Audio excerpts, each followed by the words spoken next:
So, you remember last year how all the celebrities had their little party that you don't watch anymore and nobody cares about except the people there because they get free little goodie bags and they get to be on camera when they're not working and then when they're between movies and stuff? You know, when an ass clown got on stage and hit some other guy that you don't care about. We are talking about the infamous now Will Smith versus Chris Rock. Two celebrities that came in and out of my life through comedy specials, movies, and one of them trying to make music, but not people that I really give a crap about. The world is trying to make you care about it because it was a huge thing that happened. Oh my goodness, he went on stage and slapped this guy. That's violence and that was uncalled for, which, hey, it was. But as most people know, there was more to it. Will Smith has an open relationship with his wife, Jada Pinkett Smith, and it came to light that she was sleeping with their son's friend. It's been a humiliating experience for him in general. So it goes without saying that the look shared between them when Chris Rock said his joke that made Will Smith go on stage probably did come from something to do with that. That's not the point I'm making today. I watched Chris Rock's special and it was drummed up as, oh, he addresses it and it's quite controversial and everything. But the things that I took away from it was just the same as what you would expect from a kind of normie comedian. And I wanted to address it because they all have the same talking points. It no longer is a comedy show with these people, it's a lecture. I don't care about the Will Smith slap. I think it's pretty funny. I think it's funny when one of their own goes after one of their own in any capacity. So you know the saying, when the left eats itself, vegans go after each other for not being vegan enough. I love that kind of stuff. But besides that, I don't really care. Having said that, I did kind of want to know what's going on with all the articles about, Chris Rock addresses what happened. Like, I wanted to know how he addressed what happened because there was a subsequent article that I briefly saw the heading of and did not bother to click, saying that his wife was mad about it. So I was like, ooh, bitch, what are you going to have him do now? So I watched this thing and it was as disappointing as you could imagine. So I went into it thinking, well, he can't be talking about Will Smith the whole time, right? So there's got to be other material leading up to it. But in my opinion, all I can think of is he saved the Will Smith stuff till last. Quality of everything prior was benign enough that you were waiting on the Will Smith stuff and that got the biggest laughs. And it did, for me it did anyway, because the rest of it was tired, old, and he does that thing, when he repeats the punchline over and over. I don't know if he's doing that to buy himself time while he remembers the next part of the segment, but it gets quite annoying. When he'll say, one of the lines was, women have all the power. Women have all the power! Women have all the power! Women have, like that. It's like, and we get it, okay? We get it. The media machine will roll and it'll talk about the Will Smith segment. But what I want to talk about is the fact that the rest of it was so tired and predictable and just accepted by the media, by the majority, the seeming majority, that it's not even mentioned. And I want to mention it because people get offended at comedians all the time.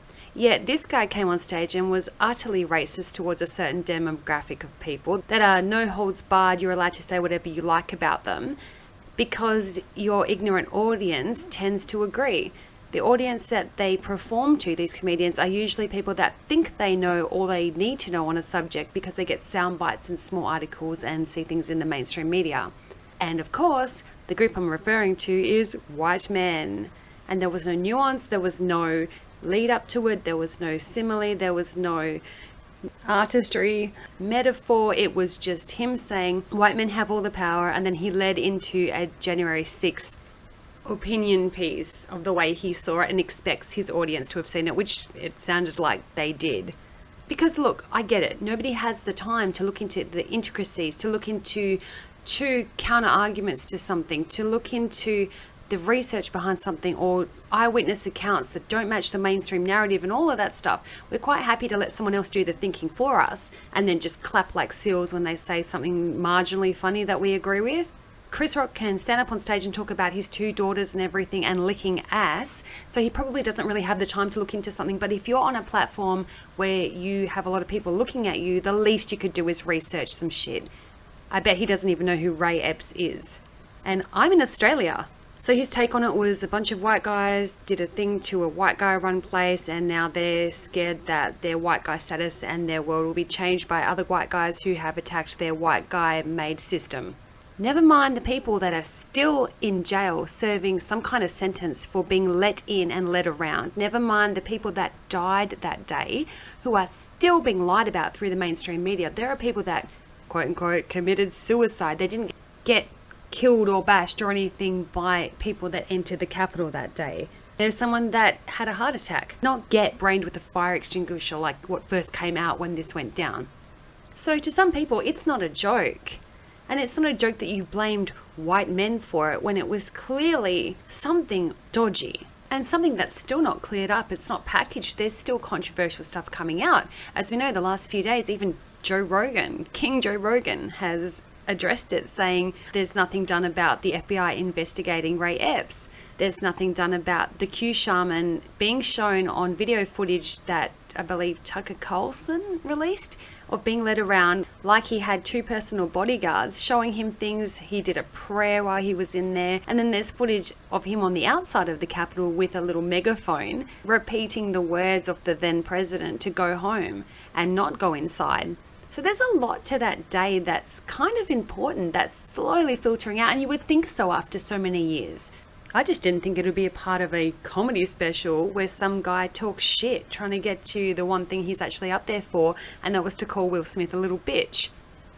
Topics that I don't want to hear about anymore. When you get on stage, women, if you're a female comedian, I don't want to hear about you, period. I know some funny stuff happens, some ridiculous stuff happens. It's a thing that you have to go through every month, and so you do have a source of entertainment for these people, but we don't need to hear about it. I don't need to hear about your sex life. Chris Rock, picturing you eating anything is kind of disgusting, let alone someone's butt. I don't want to hear about your aggression towards a certain race of people. Just get to the Will Smith stuff, because he did act like a little bitch, and a lot of people hold that opinion, and that was funny enough. The rest of it was just, I don't know, maybe he should have released it as a 10-minute solo episode on Netflix or something rather than a special, because what I just sat through was like listening to college students talk. And some of it, I guess, is entertaining, but at the end of the day, you're just wondering, this is what my money is getting spent on?